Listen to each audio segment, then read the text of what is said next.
What's going on? Chad Christopher here. Today we're talking rifle scopes, man. So rifle scopes are something that I have just recently been getting into.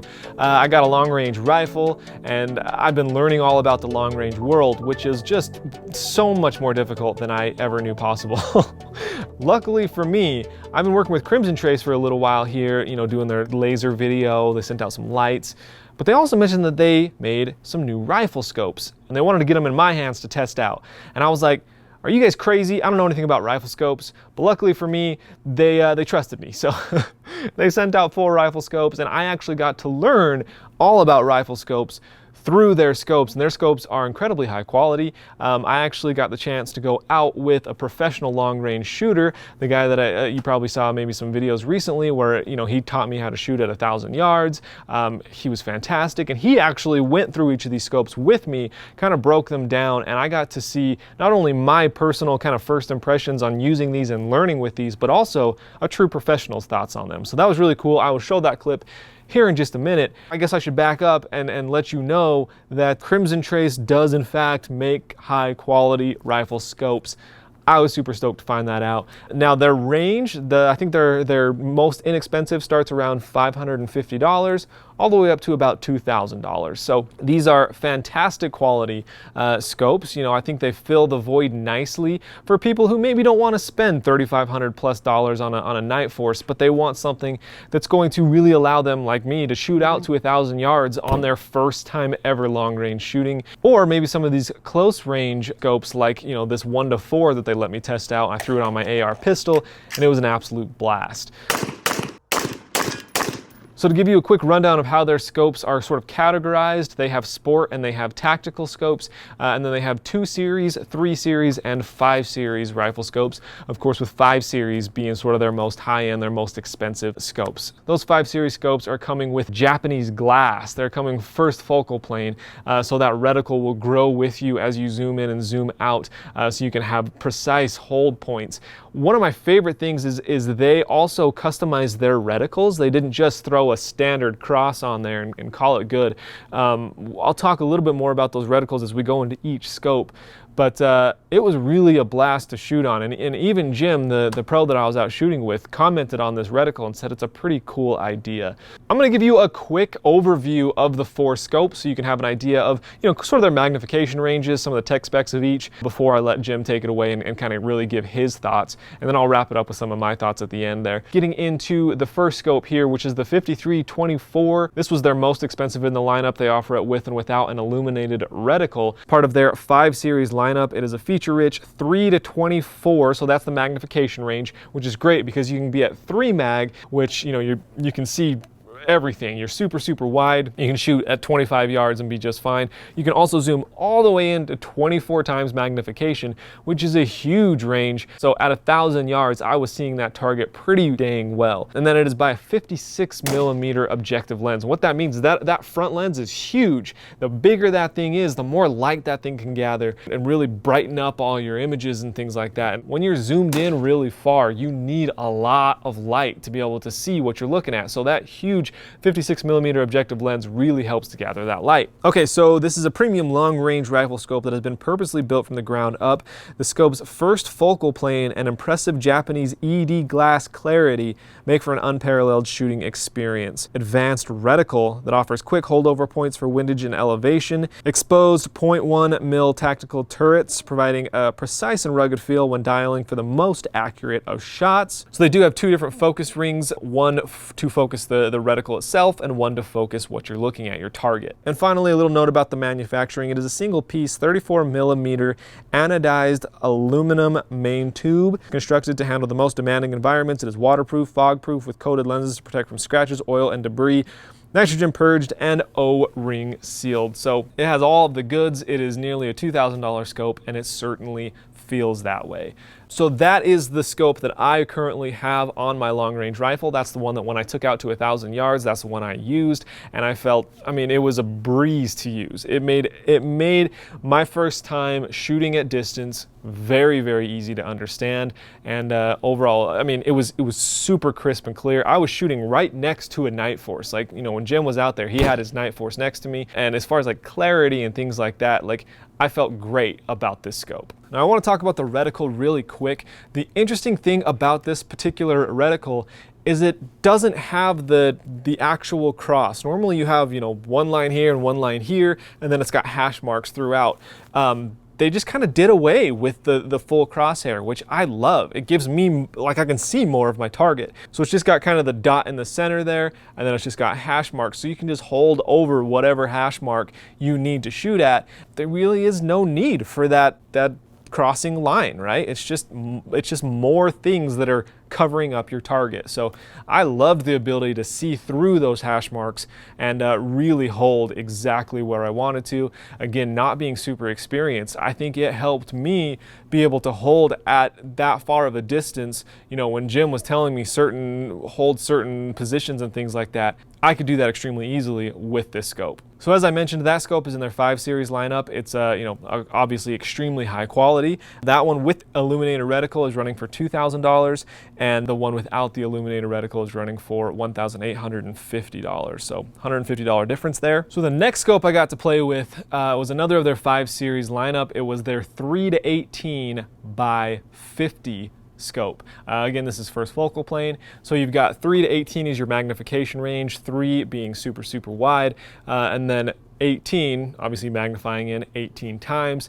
Now, by 50 means that that's the size of the diameter of the tube there. Rather than 56 being a little bit bigger, you're a little bit smaller at a 50, but you need a little bit less light since you're only at 18 instead of 24, so it's not a big deal. I think the big difference here, this one has all the same things, Japanese glass, first focal plane, the same turrets and things like that. The big difference with this scope is that it is a 30 mil tube instead of a 34 mil tube. So a little bit smaller tube, a little bit smaller objective lens, so everything's going to be a little bit more compact and a little bit lighter overall. So maybe you wanted this to take out hunting or something like that. I think this is probably a better option than that first one, which is a big and heavy scope. This one's going to be a little bit lighter, a little bit easier to maneuver, things like that.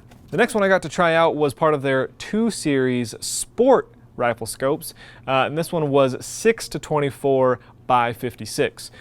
So you're getting to 6 instead of 3, so not quite as wide, still getting into 24 and having that big objective 56 mil lens to get enough light in there. One of the big differences here is the reticle. It is MOA, and it does have exposed turrets, allowing you to make 0.25 MOA adjustments on the fly. So yeah, another good option. This one is coming in at a significantly more affordable price, being part of their 2 series lineup. This price is $850 on their website, so really, really affordable to be able to get all the way out to a 24 magnification, still have that big objective lens to get enough light in there. And it's a 34 mil tube, so it's still got that big heavy tube in there. And then the last one I got to play with is one of those closer range scopes. So this one is a 1-24 by 24, and this is part of their 2 series as well in their tactical lineup. So this thing was a blast. I threw this on my AR pistol, which I'm normally running like an EOTech on, so it was really cool to see how this worked. At 1 magnification, it was exactly what you'd expect. I mean, there was no magnification, right? It was just super, super crisp and clear. There was just kind of a circle little dot in there, very easy to hit, very easy to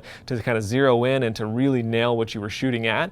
But the nice part about it is something that I don't experience with my EOTech without paying a bunch more for another accessory, is the ability to zoom in. So I could zoom 4 times on this thing. So while I was hitting close range shots, 10 to 25 yards really easily, I could also zoom all the way in 4 times and hit shots at 50, at 100, probably even further very easily. So yeah, I love playing with this thing. Again, first focal plane, again, Japanese glass, very, very high quality stuff.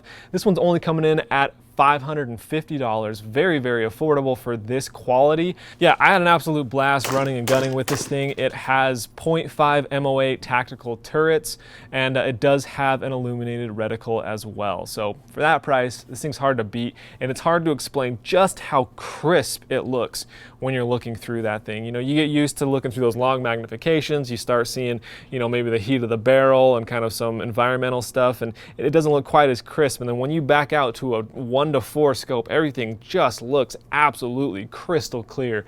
So I was stoked to be able to go out to shoot 1,000 yards with that one scope and to have Jim Cannon there showing me the ropes, and he was kind enough to take a look at all these different scopes and just give us kind of his overview, first impressions and thoughts. So check that out. So we're out here testing out these Crimson Trace scopes. Right now we've got the 3-24 by 56 on one of their 5 series rifle scopes, and I really enjoy it, but I'm just kind of a casual shooter. I've got Jim Cannon here, who is a very competitive long distance shooter, and I mean, you can see his scopes over here. He's got Night Force and everything, so I just wanted to know how this thing stacks up and, you know, just kind of his overall thoughts on it. So I've got to say, hearing about Crimson Trace making a scope was a surprise.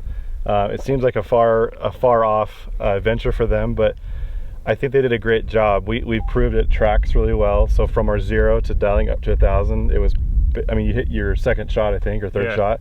It was very on. So that's a big part of scope buying. Parallax seems to be pretty accurate. When you focus the object, it seems really accurate.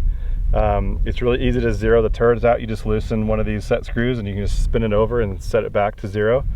I actually really like the reticle. It's a really unique approach. Most reticles have kind of a horizontal and vertical line and little tick marks along those lines. They just took the lines all out and left the tick marks. So they're really nice and close together, and you can really get right on your holds. Especially, it's nice for wind holds, having those 0.2 incremental holds. Yeah, I liked that because not having much experience, it allowed me to almost see through the reticles. Yeah, exactly. And, you know, I'm not covered with this crosshair that I'm trying to find. Exactly, yeah. It's great. I mean, 20 mils of range is really great, as long as you have the right scope base, of course. But we could dial out a long way if we had the right scope base with the rifle. So yeah, it's awesome. Cool, man. You think it lives up? They said Japanese glass, first focal plane, all that stuff. And yeah. I mean, it's obviously first focal plane. As you zoom in and out, the reticle grows and shrinks with the objective. Turrets are nice and crisp. Yeah, I mean, I think it's awesome. I think we're having kind of a little bit of a bad day weather-wise. We have a lot of mirage on the barrel. It's kind of getting hot, but you can tell it's. I mean, I just double tapped 1,000 yards with it, so I can certainly see the target if I can do that. Yeah, dude, that's killer. So last thing is, this one specifically is like, I want to say it's $1,899, $1,899. How do you feel about that price point for the scope? That's good. I think it's going to be right under the Vortex Razor Gen 2 price point, which is good. It'll be competitive there. It's right over some of the Athlon offerings. It's going to be right there in the middle where there's seems to be kind of a bridge between 1,200 and 2,000, and that's going to fill that gap quite well. Yeah, awesome, man. Okay, so overall we have in that price range anyways, in that kind of quality spectrum, you give it a thumbs up? Absolutely, thumbs up. Awesome. Thanks for your time, Jim. Welcome. So yeah, super cool to hear the thoughts from the pro himself. I think Crimson Trace absolutely stands up, man. I was stoked to hear when they had rifle scopes out, and I am rocking one on my Tikka 6.5 Creedmoor very proudly right now. So anyways, I just wanted to get the word out there about Crimson Trace scopes. I think that they have a lot of great entry-level scopes, as well as, you know, really pretty high-end stuff. So if you're interested in checking them out, their link is down in the video description below. Go show them some love, and let me know your thoughts down in the comments below. How do you think these stack up? Do you think they have a good place in the market? Yeah, I'd be curious to hear your thoughts. So I hope you enjoyed it. If so, hit that thumbs up button, and I'll see you on the next video. Thanks for watching.